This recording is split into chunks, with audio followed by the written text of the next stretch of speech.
LodeStar's Lending Leaders, our summer session between two palms. I know we've taken a few weeks off, but we wanted to dive back into it and make sure that we got you the rest of Jim's home buying series before the end of the summer. So today we're going to talk about your closing and your title agent experience. It was fun. We are closed on a house, so I'm officially a homeowner at this point. I worked with my family's title company, Res Title, who we will tag and include in all of this. Had a great experience, but from being in the title business for a while, and this being the first homeowner's experience, this was probably the part of the process I understood the best. So it was very interesting seeing kind of how the choosing of the title agent would have worked, what the other things would have happened. Our closing experience was a mess because my wife got COVID. We'll get to that shortly. Yes. I got COVID 2 weeks after, but we had already closed. So it's been a July. But I think at the get-go, going through the process, there were things that were really interesting to me because just the way title was dealt with. Like, for example, on the seller's disclosure, one house that we looked at, we didn't end up buying, they had said, our title search was already ran with X title company, so please use them because it'll be quick. That is a big red flag. That is not good. That's, hey, this is easy, just use them and don't look too close at our title. Like, one, they can't dictate who you use as a title company. Yeah. Two, the fact that they don't want you running a title search is not good. So there were little things like that me being in the industry kind of like made me freak out a little bit. Yeah. Another one of them is we got a pre-approval from a lender that we didn't end up going with, but they had an in-house title company, and they sent us a quote. I actually asked for a quote for them because I just wanted to see what would happen, and they included a enhanced homeowners policy. And for most lay people don't know the difference between a homeowner owner's title, a standard owner's policy, and an enhanced. That's like $2,000 to $3,000. In some cases, yes, you need it, but for a property like ours, no. So they added $3,000 to the closing costs That weren't required. That weren't required, right? Because they could. So that was kind of interesting for me, just seeing how that type of thing interacted. And then we had another situation where it was the title company who I think was connected with the realtor. Even though we had said we were going with our title company of our own choosing, I think title was ordered by a different title company, and they went to send, I forgot what document it was, to the lender as if they had the title order too. Yeah. Because someone in the realtor's office, I don't know if they ordered it, I forgot exactly what happened, but there was some back and forth there.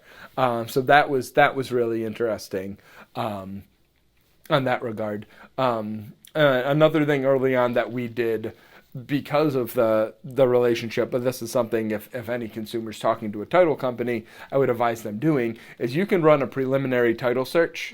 It takes about 24 hours. If you're putting an offer in on a home, I recommend it. If you know what title company you're going to use, generally they would do this for you. It's just a very quick, a lot of times it's online, they can pull, okay, we don't think there's any major issues, right? Go ahead. So it was some peace of mind for myself. It was, probably a little bit overkill, but I would recommend doing it if you had a good relationship with the title company. And then I knew kind of from the title side, you order title, you get your offer approved, and then it's kind of, you're dark for a while. We probably had, 6 weeks between when we got the offer accepted and actually closed. So there were times we didn't really hear from them. I wasn't terribly nervous. I think I checked in a few weeks out to make sure closing was scheduled appropriately. I knew about timing of, when we should be getting the CD, when we should be getting those documents like that. So there's definitely a lot of back and forth with them, with the lender. The closing was interesting because we were going to all close in person with the seller there, and then my wife got COVID, so we then had to do a split closing, which I think is pretty common at this point in COVID. But the day before we signed everything, the seller went over, everything was signed on their end, and then the notary came to us. I did the walkthrough. Brought my 8-month-old daughter at the time, did the walkthrough wearing a mask. And then the notary came, all masked, all signed there. So it was a little bit anticlimactic because of that. But then we went into the house the next day.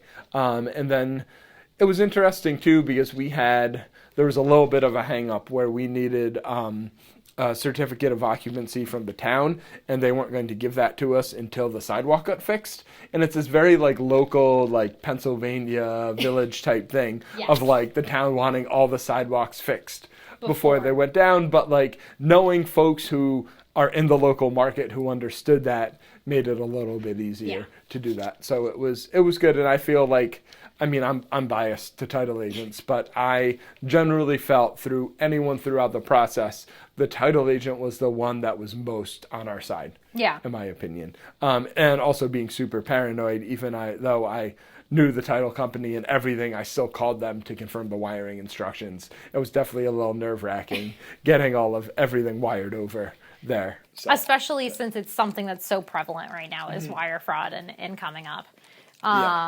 So what would you say, to a borrower that's doing this for the first time, with those wiring instructions, what would you say their best steps would be as someone who feels like you were paranoid about it, right? Yes. Never call, always call the number either from the company's website or the number you've been calling. If you get an email, I didn't get an email saying changing wire instructions.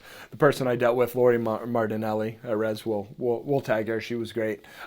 She was sending me emails, and then they sent me a PDF with the instructions. And then I had called just the number that I knew was hers that I'd been dealing with her on, and confirmed it that way. So never, if you get an email, don't ever call that number. I actually had an issue with PayPal where someone sent me a PayPal invoice the other day with very official looking saying you'll be charged in 24 hours if you don't call us right now at this number. I called the number. It was not PayPal. And then I got a hold of PayPal and figured it all out. But it was, so it was... it's prevalent not just in home buying, but definitely. But everywhere. It's high ticket items, and that down payment can be significant. A pretty high ticket item. So you went into a lot of detail in the last 5 minutes. Yeah. So is there anything that you wish you had done differently going into closing or title agent? Like selecting, obviously you would select your title company the same every time, but other than that. Is there anything you wish you had done differently throughout the process or even been a little bit more relaxed about? Probably could have been more relaxed. I think it was tricky because I felt like there's a lot of people communicating. You have the realtor, you have the loan officer, you have the title company. And then in some cases, like with the CO, everyone was telling me slightly different things of what to do. So knowing who to listen to can be a little bit tricky. Knowing what to react about, what not to overreact about. I think was unsure of like what's normal, what's not normal. So figuring out that. So I don't know if I would have necessarily done any better about it. And it's tough to say. Well, and it's hard when you hear the horror stories too, right? Of this happened to a borrower, this happened, and especially with like things like wire fraud. Yeah, and I mean, I was fortunate having a good relationship with the title agent because 5 days before the closing, I could call them and say, "Hey, my wife has COVID, so we need to figure this out." Yeah, right. So it's a very. I'm sure every title company has gotten that call in the last two and a half years, but still. So awesome. Well, thank you so much for talking about this. I think we will have one more overall thoughts at some point. Yes, we're going to try and trap your lovely wife, Sarah, and see if we can pin her down and talk a little bit about just the overall experience. What are you happy with, and also, talk a little bit about the maintenance you had to do before moving into your house because you move in this week. Moving in 2 days. So it'll be good. We'll try to pin her down next week for that. Perfect. Well, thank you everyone for watching. We'll see everyone next week with a very exciting episode. And then we will be back officially on September 8th, every single Thursday at 1 p.m. on our YouTube, on Apple Podcasts, Spotify, wherever you get your podcasts. And our first episode will be me interviewing Jim, and Dave will be with us to discuss all the biggest mistakes you made in the business. That's a laundry list. So we're really excited to kick off season 3 with that. And then we have a very exciting lineup. We've already started recording some episodes, so we're really excited for everyone to see it. Action-packed season. Now we have everyone back, no leaves. Fingers crossed it'll be good. So thanks everyone for watching. Please subscribe, and we'll see everyone soon.